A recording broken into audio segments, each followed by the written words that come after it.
मौसम गर्मा की आधी छुट्टियां गुजर चुकी थीं।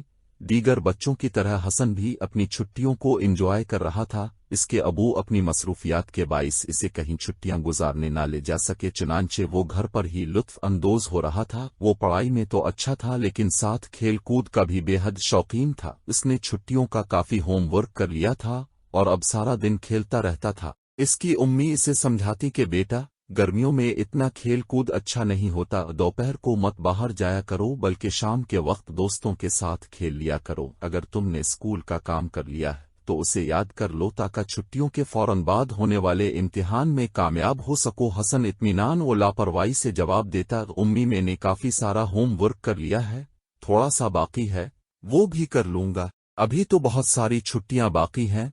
इसका ख्याल था कि गर्मियों की छुट्टियां होती ही खेलने कूदने के लिए हैं। एक दिन दोपहर को तमाम घर वाले खाना खाकर अपने अपने कमरों में आराम कर रहे थे। हसन ने चुपके से अपने कमरे का दरवाजा खोला और जब उसे ये इत्मीनान हो गया कि सब घर वाले सो चुके हैं और इसे कोई नहीं देख रहा तो वो दबे पांव घर से बाहर निकल गया।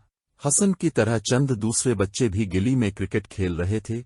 उन्होंने हसन को भी खेलने की दावत दी जो उसने इसी वक्त कबूल कर ली। शदीद गर्मी थी, गली में दूर तक वीरानी थी जबकि वो मजे से अपने खेल में मगन थे। हसन को खेले हुए अभी कुछ ही देर गुजरी थी कि इसे चक्कर सा आया और उसका सर घूमने लगा। दोस्तों ने इसे संभाला तो वो बेहोश हो चुका था। वो इसे पकड़कर उनके घर ले गए और उसकी उम्मी को तमाम माजरा सुनाया। उन्होंने फौरन हसन को बेड पर लुटाया और इसे पानी के छींटे मारे जिससे इसके हवास जरा बहाल हुए। उम्मी ने जल्दी से डॉक्टर को फोन कर दिया ताकि मालूम हो कि इसे क्या हुआ। शुक्र है कि डॉक्टर साहिब मिल गए। उन्होंने हसन का चेकअप किया और चंद दवाइयां दी। साथ ही ये नसीहत भी की कि गर्मी की वजह से इसे चक्कर आ गया था, इसीलिए आइंदा दोपहर को हर गज मत खेले वरना दोबारा यही मामला पेश आ सकता। डॉक्टर चले गए तो उम्मी ने हसन को फ्रिज से ठंडा मुर्क शेक निकाल कर पिलाया और इसे प्यार से समझाने लगे, देखा बेटा, मैंने अब से कहा था ना का गर्मी में खेल कूद करने से बच्चों की तबीयत खराब हो जाती है। अपने मेरी बात ना मानी और दोपहर को बाहर खेलने निकल गए। ये कहना ना मानने की सजा है, लेकिन आइंदा शाम के वक्त खेलना।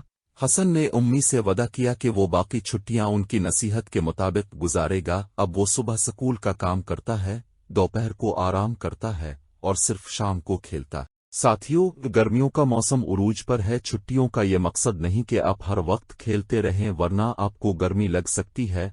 धूप में मत खेलें और पूरी दिलचस्पी से स्कूल का काम करें। उम्मीद है इस नसीहत को एक कान से सुनकर दूसरे कान से आने वाला काम नहीं करेंगे। खुदा अब तमाम बच्चों को सलामत और हंसता मुस्कुराता रखे, आमीन।